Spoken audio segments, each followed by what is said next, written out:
آخرت میں اس پہ وبال آئے گا. نیک لوگوں سے محبت اور تعلق ایک عمل ہے, آخرت میں اس پہ ثواب ملے گا. نبی نے فرمایا سب سے بڑا عمل یہ ہے جس کی وجہ سے 7 آدمیوں کو قیامت کے دن اللہ کے عرش کا سایہ ملے گا. ان میں ایک وہ آدمی یتحابان فی اللہ اجتمع علیہ وتفرقا علیہ, صرف اللہ کے لیے آپس میں کیا کرتے ہو, محبت. تو صرف اللہ کے لیے کسی سے محبت کرنا یہ بہت بڑا عمل ہے. تو علماء دیوبند کی نظر میں جب کسی بزرگ کا واسطہ دے کے اللہ سے مانگا جاتا ہے تو بزرگ برائے بزرگ مراد نہیں ہوتے, ان بزرگ سے تعلق اور محبت مراد ہوتی ہے کہ میرا ان سے تعلق ہے, میرا ان سے محبت ہے, یہ ہمارے درمیان موجود ہے, ان کی وجود ہمارے لیے باعث سعادت ہے, اس کا ہم تجھے واسطہ دے رہے ہیں. تو یہ عمل ہی ہے, اس کو نہ اہل حدیث ناجائز کہہ سکتے ہیں, نہ ڈاکٹر ذاکر نائک, نہ کوئی اور عالم. سمجھ میں آ رہی ہے بات؟ نہیں آ رہی میرا خیال. تو علماء دیوبند جس وسیلے کے قائل ہیں وہ یہ والا وسیلہ ہے, یہ وسیلہ بالعمل ہی ہے, اور اس پر علماء دیوبند کی تصریحات موجود ہیں, ان کی عبارتیں موجود ہیں کہ یہ وسیلہ بالعمل ہی ہے. اس میں مجاز محذوف ہوتا, مجازن مضاف کو محذوف کر دیا جاتا ہے. اس بزرگ کا مطلب اس بزرگ سے تعلق کا وسیلہ. شارٹ میں کیا کر دیا جاتا ہے, ایک لفظ کو بولتے کیوں نہیں حذف کر دیا جاتا ہے. جیسے آپ کہتے ہیں نا گاڑی پنچر ہو گئی, گاڑی نہیں پنچر ہوئی تھی, گاڑی کا ٹائر پنچر ہوا ہوتا ہے. آپ کہتے ہیں میں دعوت میں گیا 3 پلیٹیں کھا گیا, تو پلیٹ تو کسی کا باپ بھی نہیں کھا سکتا, تو پلیٹوں کے اندر بھی آپ نے ان شارٹ کہہ دیا ہوتا ہے. تو ان شارٹ کہا جاتا ہے اس کا واسطہ, اس کا واسطہ, فلاں کا واسطہ, اللہ تجھے مطلب میرے اس سے تعلق ہے. تبھی کسی چرسی ہیروئنچی کا واسطہ بولو نہیں دیا جاتا, بزرگوں کا واسطہ دیا جاتا ہے. ہاں اس پر اتنا ضرور اشکال ہوتا ہے کہ بعض دفعہ عوام اس فرق کو نہیں سمجھتی کہ یہاں مضاف محذوف ہے, تو عوام کو غلط عقیدے سے بچانے کے لیے اگر کسی کی یہ رائے ہے کہ یہ وسیلے کا لفظ درمیان سے نکال کے ڈائریکٹ اللہ سے مانگنا چاہیے, اگرچہ آپ کی نیت درست ہے, آپ کا مطلب مجھے اس بزرگ سے محبت ہے, تعلق ہے, اس کا وسیلہ, لیکن عوام میں اتنی سمجھ نہیں ہوتی کہ وہ اس باریکیوں کو جانے, لہذا عوام کو وہ یہ سمجھ لی ہوتی ہے وسیلہ بالذات ہی, ذات برائے ذات مقصد ہے.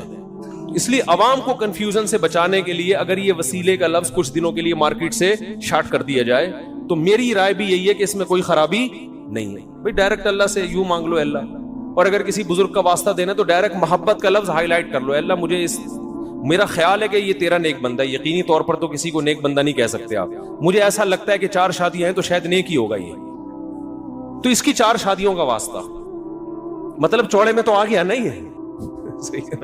تو اللہ تجھے اس نے سنت زندہ کرنے کے لیے اپنے آپ کو اللہ ذبح کروا دیا. سر کے بال اس کے غائب ہو گئے, بیچ سے گنجا ہے, پگڑی اتارتا ہے تو درمیان سے کیا نظر آتی ہے, یہ بال ہمیں باہر باہر سے نظر آ رہے ہیں. اللہ تو تجھے اس کی ٹنڈ کا واسطہ.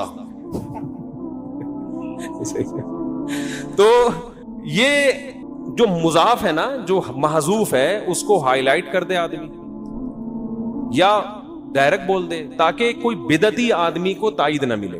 تو یہ میری ایک رائے ہے, لیکن یہ بھی قرآن و حدیث نہیں ہے, رائے کا اختلاف کا پورا حق ہوتا ہے. دوسرا کہہ سکتا ہے کہ بھائی مجھے آپ کی رائے سے اتفاق نہیں ہے, نہ کوئی اس سے شرک پھیل رہا ہے, کچھ بھی نہیں ہو رہا, خام خام ایک چیز کو بنا لیا, تو چلو چلتا ہے پھر, وہ بھی ٹھیک ہے, یہ بھی ٹھیک. تو یہ جو وسیلے کے لفظ پہ اتنی بحثیں چل رہی ہیں, یہ وسیلے کے لفظ کا مفہوم پہلے متعین کرو کہ تمہاری رائے میں وسیلہ کسے کہتے ہیں, ہماری رائے میں وسیلہ کسے کہتے ہیں. تقلید کی ڈیفینیشن ابن قیم نے الگ کی ہے, ابن تیمیہ نے الگ کی ہے, علامہ سرفراز خان صفدر صاحب نے الگ کی ہے, حضرت فلاں نے الگ کی ہے, وہ ہر ایک الگ الگ حکم بیان کر رہا ہے. سمجھتے ہو؟ تو پہلے آپ بتاؤ آپ کی نظر میں کیا اس کا تصور ہے, ہم اس پہ بحث کریں گے کہ یہ جائز ہے یا ناجائز. تبھی حافظ صدیق رضا نے کہا نا کہ تقلید کہتے ہیں بلا دلیل کسی کی بات کو ماننا. تو میں نے کہا تو بہت سارے تابعین نے صحابہ کی باتوں کو بلا دلیل مانا ہے. اس پہ فوراً وہ ہمارے مشہور زمانہ نے کلپ بنا لیا کہ وہ صحابہ تھے اور تم کیا ہو, تم تو کوئی دیوبندی ہے, تو کوئی بریلوی ہے, تو کوئی فلانا ہے, تو کوئی ڈمکانا. تو بات جو چل رہی ہے اس کو موضوع سے ہٹا دی.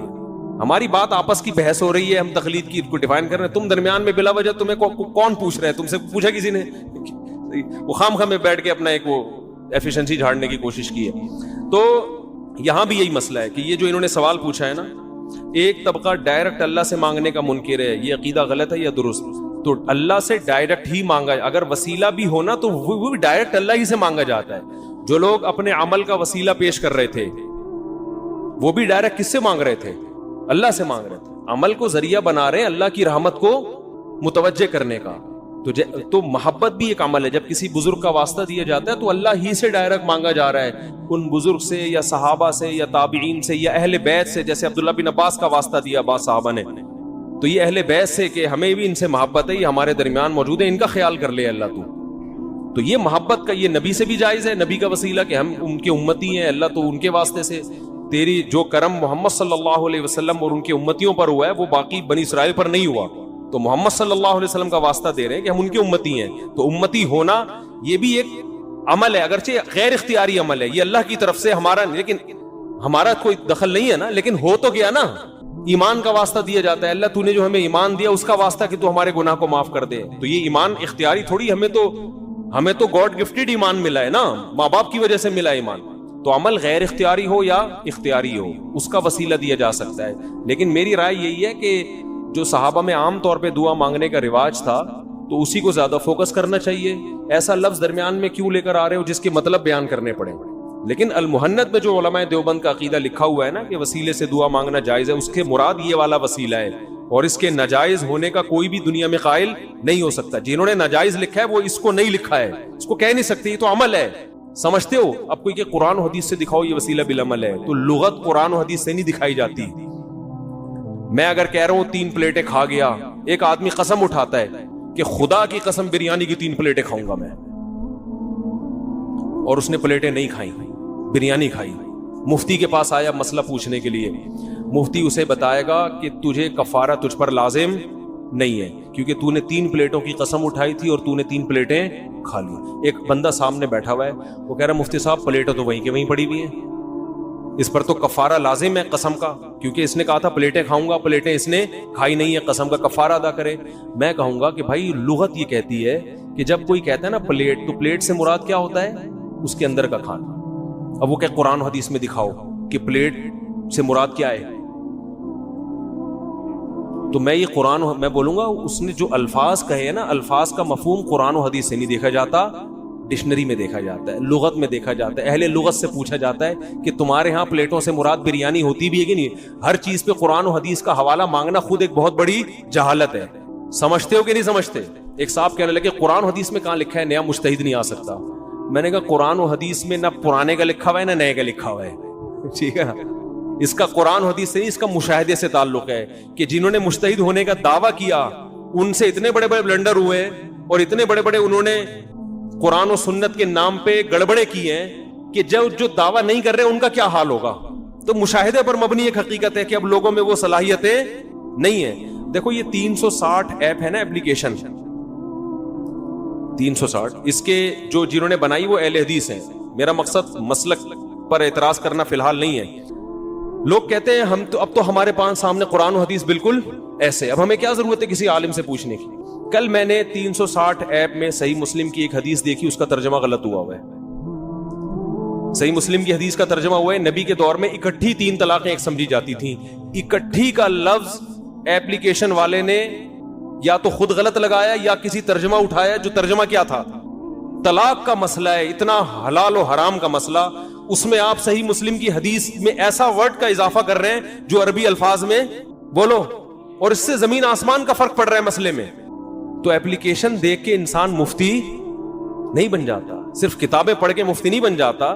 اسے کیا پتا کہ یہ کتاب میں جو حدیث کا ترجمہ ہے یہ بھی, اور آج خیانتیں بہت ہیں, ہر آدمی اپنے مسلک کے حساب سے حدیثوں کو ڈیفائن کر رہا ہے, ترجمے اپنے مسلک کے حساب سے کر رہا ہوتا ہے. تو شاید وہ اہل حدیث ہیں, شاید انہوں نے اس وجہ سے کر دیا, مجھے نہیں, یقین سے نہیں میں کہہ سکتا, ہو سکتا ہے کہیں سے کاپی پیسٹ کیا ہو ترجمہ, لیکن یہ بہت بڑی گڑبڑ ہے, اس پہ آواز اٹھانی چاہیے. پھر مجھے کچھ لوگوں نے بتایا کہ اور بھی کچھ حدیثوں میں اس طرح کا مسئلہ ہوا ہے, تو میں نے ان سے کہا مجھے نکال کے لاؤ, میں تھوڑا سا ان ایپلیکیشن والے صاحب سے بات کروں گا کہ بھئی آپ اس کو کریکٹ کریں. تو میرا پیغام 360 جنہوں نے ایپلیکیشن بنائی ہے انتہائی احترام کے ساتھ ان تک اگر کوئی پہنچا سکتا ہے تو ان کو بتایا کہ یہ جو آپ نے صحیح مسلم کی حدیث کا ترجمہ کیا کہ نبی کے دور میں اکٹھی 3 طلاقیں ایک سمجھی جاتی تھی, اس میں اکٹھی کا لفظ کیا کریں, حذف کریں. یہ صحابی کا بیان نہیں ہے, اس میں علیہ طلاق ہے کہ علیہ طلاق 3 ایک سمجھی جاتی تھی, جس کا جواب موطا امام مالک میں موجود ہے, ابو داؤد میں موجود ہے کہ زمانے جاہلیت میں جیسے متع جائز تھا صحیح مسلم کی حدیث کے مطابق, ایسے ہی 3 طلاقیں چاہے ایک مجلس کی ہوں یا 10 مجلس کی, 3 ایک سمجھی جاتی تھی. اسلام نے اس حکم کو منسوخ کیا ہے. خیر حدیث پر فقہی بحث تو ایک الگ ٹاپک ہے نا, ترجمہ تو لفظ بلفظ ہونا چاہیے نا, اس کی تشریح کیا ہے وہ تو ایک الگ چیز ہے. آپ تشریح میں لکھ دیں اپنی رائے, ترجمے میں تو نہ لکھیں, ترجمے میں تو لوگ سمجھیں گے یار یہ نبی کے دور میں تو ایک مجلس کی 3 ایک, اور یہ مولویوں نے کیا فتوے دینا شروع کر دیے. تو چاروں امام معاذ اللہ, صحابہ کرام, تابعین جو اکٹھی 3 کو 3 کہتے تھے, لوگ ان کو سب کو بیوقوف معاذ اللہ سمجھیں گے. اور یہ ہو رہا ہے آج کل, چند حدیثوں کے نمبر ترجمے یاد کر کے اسلاف سے اعتماد کیا ہو رہا ہے, ختم ہو رہا ہے. تو یہ گڑبڑیں ہو رہی ہیں. تو یہ دور فتنوں کا دور ہے, علمیت نہیں ہے, لکیر کی فقیری کا دور ہے, مسلک پرستی کا دور ہے. ہر آدمی قرآن و سنت کے نام پہ نیا مسلک بنا کے کہتا ہے یہ ٹھیک ہے اور میرا کوئی مسلک ہے نہیں, میں کسی کو نہیں مانتا. مطلب ہوتا ہے سارے غلط ہیں, میں کیا ہوں, صحیح ہوں. یہ چل رہا ہے مارکیٹ میں. تو الفاظ کو پہلے متعین وسیل. قال الذی اشتراہ من مصر, تو یوسف علیہ السلام یہاں سے مصر پہنچے اور مصر کے بازار میں فروخت ہوتے ہوتے ہوتے ہوتے بالآخر شاہی خاندان نے ان کو خرید لیا. یہ خوبصورت بہت تھے. تو بادشاہ جو مصر کا بادشاہ تھا اس نے خرید لیا. اس نے کہیں دیکھا ہوگا, خرید کے اچھی قیمت پہ لے آیا اور اپنی بیوی سے کہنے لگا اکریمی مسواہو, اس کا خوب اکرام کرنا, عسیٰ ان ینفعنا, یا تو یہ غلام بن کے ہمیں فائدہ پہنچائے گا, او نتخذہ ولدا, یا ہم اس کو اپنا بیٹا بنا لیں گے. کہا جاتا ہے کہ اس کی اولاد نہیں تھی.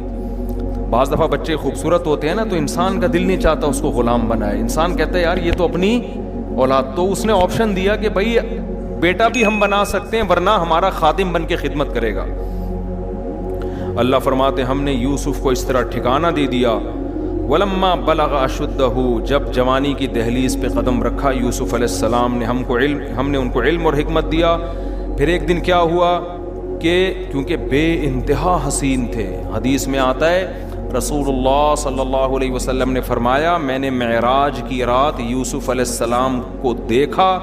پوری کائنات میں انسانوں کو اللہ نے جتنا حسن بانٹا ہے, اکیلا آدھا یوسف علیہ السلام کو دیا ہے. یعنی آپ تصور کر لو نا, کوئی دنیا میں حسین سے حسین دیکھو, اس کو کروڑوں سے ضرب دے دو آپ. ہر پیغمبر کا ایک معجزہ ہوتا ہے نا.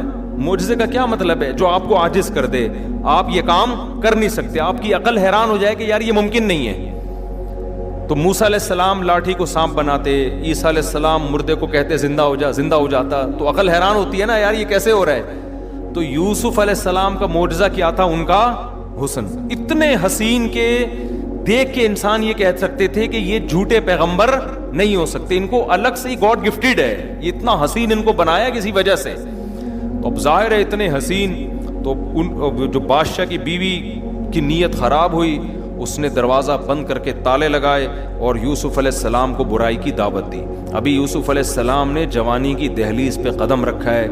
اس وقت انسان کے جذبات اپنے عروج پر ہوتے ہیں, اور پھر ایک مسافر بھی ہو اسے پتا ہے کہ یہاں میرے لیے شادی کرنا اتنا آسان نہیں ہے. پھر بادشاہوں کی بیویاں اکثر حسین ترین عورتیں ہوا کرتی ہیں. بادشاہ لوگ تھوڑی بدصورت عورت سے نکاح کرتے, تو وہ بھی جوان اور بے انتہا حسین, اور کوئی بدنامی کا خطرہ نہیں ہے, بلکہ اس کی پیشکش کو مسترد کرنے میں بدنامی کا خطرہ ہے.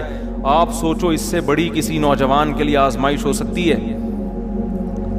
شیطان ایسے موقع پہ ورغلاتا ہے کہ بھئی اگر میں برائی کر لوں تو کیا کروں, میرے پاس حلال کا آپشن نہیں ہے, میں تو مسافر ہوں, پھر یہ عورت مجھے خود دعوت دے رہی ہے اور تالے بھی لگا دیے ہیں, میرے پاس تو اب بھاگنے کا آپشن بھی نہیں ہے, تو میں کیسے بچ سکتا ہوں؟ تو ایسے موقع پہ نا شیطان کیا سکھائے گا؟ تعویلات. تو قرآن کیا کہہ رہا ہے؟ جب برائی کی دعوت دی یوسف علیہ السلام نے کہا معاذ اللہ, اللہ کی پناہ, انہ ربی احسن مثوایا, میرے رب نے مجھے اتنا اچھا ٹھکانہ دیا, میں تو کنویں میں تھا, وہ مجھے اٹھا کے محل میں لے آیا, تو اب میں اس رب کو ناراض نہیں کر سکتا. دیکھو یہ نہیں کہہ رہے, کتنی سوچنے کی بات ہے. یہ بھی تو کہہ سکتے تھے کہ اللہ میں تو مجبور ہوں, میں تو گھر میں آرام سے رہ رہا تھا, بالغ ہوتا ابا میری ٹائم پہ شادی کرا دیتے, یہ تو میں مسافروں والی زندگی گزار رہا ہوں. یہ نیگیٹو پہلو بھی نکال سکتے تھے نا. لیکن کیا کہہ رہے ہیں؟ نہیں بھائی ہم تو کنویں میں تھے, ہم تو مر جاتے وہاں پہ, یا بازاروں میں فروخت ہو کے کہیں کسی جھونپڑے میں بھی جا سکتے تھے, لیکن ہمارے رب نے احسان کیا کہ مجھے نکال کے کہاں لے آیا؟ بادشاہ کے محل میں. تو اس احسان کا بدلہ میں یہ نہیں دوں گا کہ میں اس خدا کی نافرمانی کروں. اور بعض نے اس آیت کا یہ بھی مفہوم بیان کیا ہے کہ جو بادشاہ ہے وہ میرا رب ہے, اس نے مجھے پالا ہے, میں اسی کی بیوی کے ساتھ خیانت نہیں کر سکتا. اس نے دی اپنے محل میں, اس لیے تھوڑی ٹھکانہ دیا کہ میں اسی کی عورتوں پہ نظر ڈالنا شروع کر دوں. آج یہ بھی ہوتا ہے کہ لوگ آستین کا سانپ بن کے, ایک آدمی اعتماد کرتا ہے, آپ کو اپنی وائف سے ملواتا ہے, ٹھیک ہے یہ غلط ہے, بے پردگی کا گناہ ہے, لیکن بعض لوگ اعتماد کرتے ہیں, تو عزت دار آدمی اس کے اعتماد کو ٹھیس پہنچنے نہیں دیتا. وہ کہتا ہے یار یہ دوست مجھ پہ ٹرسٹ کر رہا ہے, اعتماد کر رہا ہے, تو اس کی بیوی کو اپنی بہن سمجھو, بھابھی سمجھو. لیکن میں نے بعض ایسے بدبخت دیکھے ہیں کہ دوست نے اعتماد کیا اور یہ آستین کا سانپ بن کے اسی کی گھر والوں پہ ڈورے ڈالنے لگا. تو یہ زندگی غیرت کی طرح گزار لو یا بغیرتی کی طرح گزار لو, یہ آپ کے پاس بہترین آپشن ہے. سیکو 5 اپنے پیسوں پہ خرید لو یا سسر سے لے لو یا اس کے واش روم سے چوری کر کے پہن لو. اب دیکھو ساری زندگی جب اس نے لیٹرین سے چرا کے پہنی ہوگی, ضمیر کتنا ملامت کرتا ہوگا نا اس کو, اب تک چل رہی ہوگی. سیکو 5 تو خراب بھی نہیں ہوتی, 20 سال ہو گئے وہ گھوم رہا ہوگا لے کے, میری گھڑی ہے میری گھڑی ہے. ہر دفعہ اس کو یہ احساس ہوتا ہوگا. اور دیکھو ہماری گھڑی کتنی زبردست, اپنے پیسوں پہ خریدی ہے. اچھا بھائی, وراوتت, قرآن کہتا ہے وَلَقَدْ هَمَّتْ بِهِ وَهَمَّ بِهَا, خیال یوسف کے دل میں بھی آیا. ایسا نہیں ہے کہ یوسف علیہ السلام کے دل میں جذبات پیدا نہیں ہوئے, جذبات ان کے دل میں بھی, کیونکہ جوان تھے. ایک خوبصورت ترین عورت, اور مصر میں تو ویسے ہی حسن بڑا مشہور ہے, خوبصورت ترین عورت ایک ینگ کو بند کمرے میں دعوت دے رہی ہو, کوئی روک ٹوک کرنے والا نہ ہو. قرآن کہہ رہے ہیں ان کے دل میں بھی جذبات پیدا ہوئے, لیکن اللہ فرماتے ہم نے ان کو برائی سے بچا لیا کیونکہ ہمارے نیک بندے تھے. ارادہ کیا انہوں نے بچنے کا, اللہ نے بچا لیا. اس سے پتہ چلتا ہے کہ برائی کا خیال دل میں آنا یہ برا نہیں ہے, یہ آپ کے اختیار سے باہر ہے. بعض دفعہ لوگ کہتے ہیں یار اب جب کوئی ہم عورتیں گزرتی ہیں, نوجوان کہہ رہے ہیں میرا بڑا دیکھنے کا دل کر رہا ہوتا ہے, تو یہ دیکھنے کا دل کرنا تو آپ کے آدمی ہونے کی علامت. جن کا دل ہی نہیں کرتا ان کو ہماری شادیوں کے بیانات بالکل فضول لگتے ہیں, کہتے ہیں پتہ نہیں کس قسم کی باتیں کر رہے ہیں مولوی صاحب بیٹھ کے. یہ تو انہی لوگوں کے لیے جن کا دل کرتا ہے. تو یہ جوان ہونے کی علامت ہے, صحت مند ہونے کی علامت ہے. دل 100 بار کرے لیکن نظر وہاں اٹھے گی جہاں اللہ اجازت دے گا, یہ کامل آدمی ہونے کی علامت ہے. دل ہی کرنا بند کر دے تو یہ میڈیکلی فالٹ ہونے کی علامت ہے. تو یوسف علیہ السلام کے دل میں بھی, اور پیغمبر تو زیادہ طاقتور ہوتے ہیں, بھرپور جذبات تھے, مگر قرآن کہہ رہا ہے انہوں نے فرمایا معاذ اللہ, اللہ کی پناہ. حدیث میں آتا ہے جس نوجوان کو خوبصورت حسین عورت زنا کی دعوت دے اور وہ یہ کہہ دے مجھے اللہ کا خوف ہے, اللہ قیامت کے دن کروڑوں اربوں انسانوں میں سے اس کو لائے گا اور اپنے عرش کے سائے میں پروٹوکول دے گا, اس کو جگہ دے گا. یہ بہت بڑی نیکی ہے کہ آپ کو کوئی عورت خود گناہ کی دعوت دے اور آپ اس گناہ سے بچ جائیں. آج کل تو فیشن بن گیا ہے زنا کرنا. تو قرآن کہتا ہے وَاسْتَبَقَ الْبَابَ, دونوں دروازے کی طرف بھاگے. یوسف علیہ السلام برائی سے بچنے کے لیے آگے بھاگ رہے ہیں, وہ پیچھے کی طرف, اور بالآخر اس نے جب یوسف علیہ السلام کا کرتا پکڑا ہے تو وہ پیچھے سے پھٹ گیا. اچانک دروازہ کھل گیا, جب دھڑم دھڑم ہوئی ہے تو وہ بادشاہ سلامت تشریف لے آئے. اب جیسے ہی دروازہ دھکا دے کے کھلا ہوگا یا لات مار کے توڑا ہوگا, اس نے جو بھی کیا ہوگا, تو دونوں سامنے کھڑے ہوئے ہیں. یوسف علیہ السلام بیچارے ابھی کچھ بولے ہی نہیں ہیں کہ زلیخا جس کا نام کہا جاتا ہے وہ کیا بولنے لگی, یہ نہیں کہہ رہی ہے یہ مجرم ہے, میں صاف ستھری ہوں, میں پاک دامن ہوں, تمہارے گھر میں جو غلام ہے اس نے مجھ پہ نظریں ڈالی ہیں, یہ نہیں کہہ رہی.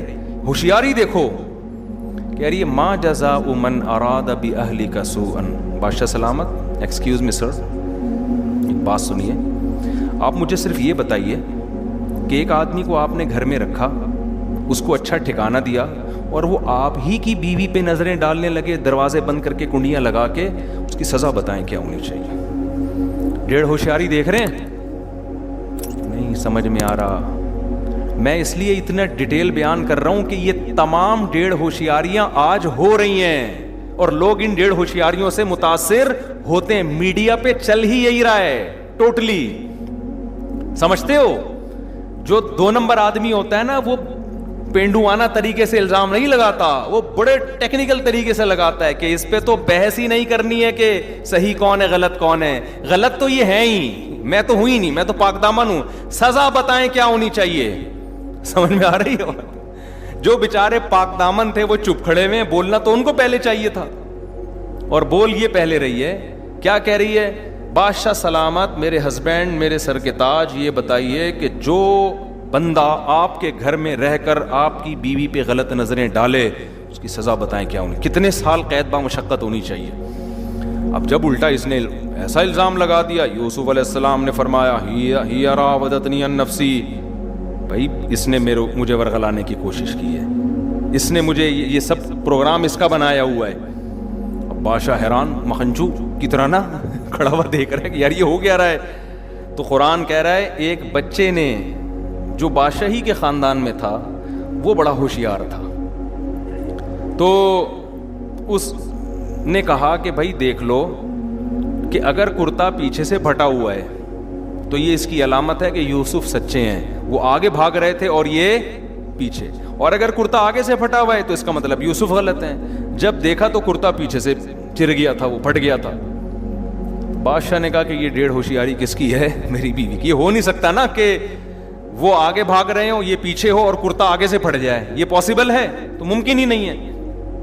تبھی کہتے ہیں نا چور ہمیشہ اپنے جرم پہ کوئی نہ کوئی ثبوت چھوڑتا ہے. ہمارے محلے میں ایک آدمی نے چوری کی، لڑکے نے کسی جنرل اسٹور میں چھت سے ٹاپ کے آیا اور مال اٹھا کے لے گیا، اور بڑے آرام سے گھوم رہا ہے. اگلے دن نا ویسے شیمپو وہ لگا کے پورا پرفیوم پتہ ہی نہیں چل سکتا تھا. پولیس نے انکوائری کی، پکڑا گیا. پولیس نے بولا یہی ہے.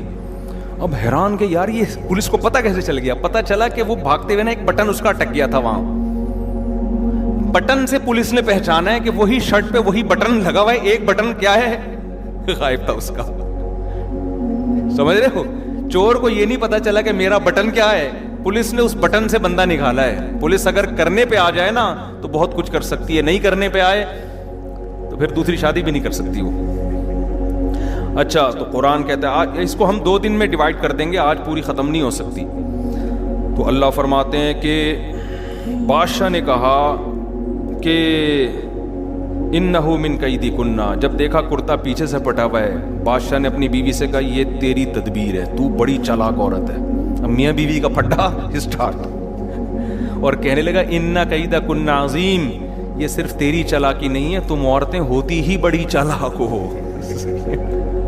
جب کسی بندے کو بدنام کرنے پر آ جاؤ تو تمہاری تدبیریں بہت خطرناک ہوتی ہیں. سیکھ لو، آپ کو میں سمجھا رہا ہوں. ان کیدکن عظیم، تم عورتوں کی تدبیریں ہوتی ہی ایسی ہیں. جب کسی کو رسوا کرنے پر آ، ساری عورتیں ایسے نہیں ہوتی جو بیان سن رہی ہیں، ان کے علاوہ کے بارے میں اس نے کہا تھا. لیکن اب بادشاہ کو اپنی عزت کا بڑا خطرہ ہوتا ہے. آپ کو پتا ہے بادشاہ اگر اپنی بیوی کو تھپڑ لگاتا، طلاق دیتا، کچھ بھی کرتا، لوگ پوچھتے کیوں چھوڑا. یہ کیس سامنے آتا کہ گھر میں ایک بچہ تھا، لڑکا تھا، اس پہ بیوی عاشق ہو گئی تھی، تو بدنامی کس کی تھی؟ بادشاہ کی. ایسے موقع پہ بڑے لوگ اکثر ایسے کیسز کو کیا کر دیتے ہیں؟ دبا دیتے ہیں. یار جتنی بھی بیوی نے بےغیرتی کا کام کیا ہو نا، بےغیرتی برداشت کرنا آسان ہے، بےزتی برداشت کرنا آسان نہیں ہے. ٹھیک ہے نا؟ بےزتی افورڈ نہیں کر سکتے. تو فوراً وہ بھی ہوشیار کیا کہنے لگا یوسف علیہ السلام کو، یوسف اعرض عن ھذا، یوسف چھڑ پرے. اعرض اعراض کر، یعنی اس کو پنجابی میں کہا چھڑے، مٹی پا، بس چھڑ یار، اب اس مسئلے کو کائنڈلی زیادہ اچھالنے کی کوشش نہ کرنا، بس چھوڑ دے. واستغفری لذنبک، اور بیوی سے کہنے لگا تو بھی توبہ استغفار کر لے، مسٹیک تجھ سے ہوئی ہے، بس میں اب اس مسئلے کو اچھا نہیں رہا. دیکھو آئندہ ایسا نہیں ہونا چاہیے، ٹھیک ہے نا؟ آئندہ تھوڑا احتیاط کرو. انکی کنتی من الخاطئین، اور کہنے لگا غلطی 100% تیری ہے، لیکن میں تجھے کوئی سزا نہیں دے رہا، تو سوری کر لے بس. اور یوسف علیہ السلام نے سے کہا کہ تم کیا کر لو؟ مٹی ڈالو. آپ کو پتا ہے کہ پازیٹیو چیزیں مارکیٹ میں پھیلتی نہیں ہیں، نیگیٹو جنگل میں آگ کی طرح پھیل جاتی ہیں. بادشاہ نے اپنی بیوی کو خاموش کرا دیا، حضرت یوسف کو، لیکن ظاہر ہے اس کیس کو سننے والے 2-4 اور لوگ بھی تھے. وہاں سے بالآخر بات ہر آدمی نے ایک تو کہا میں آپ کو بتا رہا ہوں، کسی اور کو بالکل بھی نہیں بتا رہا. اس نے کہا میں صرف تمہیں بتا رہا ہوں، ہرگز کسی اور کو نہیں بتانا کہ بادشاہ کے گھر میں یہ کیس ہوا ہے. ہوتے ہوتے 2-4 دن میں پورا مصر یہی باتیں کر رہا تھا، اور خاص طور پر خواتین زیادہ دلچسپی لے رہی تھی. قرآن کہہ رہا ہے وَقَالَ نِسْوَةٌ فِي الْمَدِينَةِ، پورے شہر کی عورتوں نے کہنا شروع کر دیا امرأۃ العزیز، بادشاہ کی بیوی، تراود فتاہ عن نفسی، گھر میں غلام پہ عاشق ہو گئی. توبہ توبہ، کسی شہزادے پہ ہوتی ہے بھائی، شاہی کسی دوسرے ملک کے بادشاہ پہ ہو جاتی. غلط تو وہ بھی تھا، لیکن چلو کوئی لاجک تو بنتی ہے نا. عاشق کس پہ ہو رہی ہے؟ ایک غلام جس کو خریدا ہے بازار سے، غلاموں کی طرح گھر میں رکھا ہے، اس پہ عاشق ہو گئی. انا لنراھا فی ضلال مبین، یعنی ہمیں اس کے عاشق ہونے پر اتنا اعتراض نہیں ہے، گھر کے غلام پہ عاشق ہونا. انا لنراھا فی ضلال مبین، ہم دیکھتے ہیں کھلی غلطی میں پڑی ہوئی ہے، یعنی بہت ہی چی سمجھ رہے ہیں نا؟ جیسے لوگ طنزیہ باتیں کر رہے ہوتے ہیں نا. انا لنراھا فی ضلال مبین. بادشاہ تھوڑی ایسے کرتے ہیں، ان کے پاس تو بڑے بڑے آپشن ہیں. اب بادشاہ کی بیوی نے کہا گل تو مارکیٹ میں پھیل ہی گئی ہے، جتنا بھی ہم نے مٹی پانے کی کوشش کی ہے لیکن بات مارکیٹ میں پھیل گئی. اب میں اگر یہ اناؤنسمنٹ کرواؤں، اخبار میں اشتہار دوں، بھائی یہ خبر غلط ہے، میں عاشق نہیں ہوئی، کوئی ایسی بات نہیں ہے، اب کوئی سنے گا نہیں. اب حل یہی ہے کہ پہلا الزام عشق کا جو لگا ہے وہ تو اس کو تو میں جھٹلا نہیں سکتی. یہ جو دوسرا الزام ہے نا، مجھے بدنام کیا جا رہا ہے کہ غلام پہ عاشق ہو گئی، معاذ اللہ کمتر لڑکے پہ عاشق ہو گئی، تو اس الزام کو اب مجھ سے اپنے آپ سے دور کرنا ہے. اب میں ان مدینہ کی تمام عورتوں کو بلا کے یوسف کی زیارت کرواؤں گی، اور پھر ان کو پتہ چلے گا کہ میری جگہ تم بھی ہوتی تو تم نے بھی کیا ہونا تھا، عاشق ہی ہونا تھا اس کا.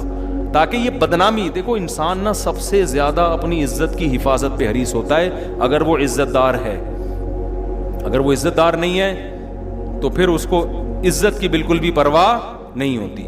تو جب اس نے یہ دیکھا بادشاہ کی بیوی نے، فلما سمعت بمکرہن، جب سن لیا کہ میرے خلاف ایسی الٹی الٹی باتیں ہو رہی ہیں، ارسلت الیہن، تو شہر کی جو بڑی بڑی عورتیں تھیں نا، اونچے اونچے گھرانوں کی، ان کی دعوت کی، ان کو سب کو بلایا. ان کو یہ نہیں بتایا کہ میں تمہیں یوسف دکھانا چاہتی ہوں. وہ آتی نہیں، کہتی ہیں بس چھوڑ پرے، ہوگا نا بڑا خوبصورت ہوگا، بس چھوڑ رہنے دے، اور جو ہونا تھا ہو گیا، پتہ ہے.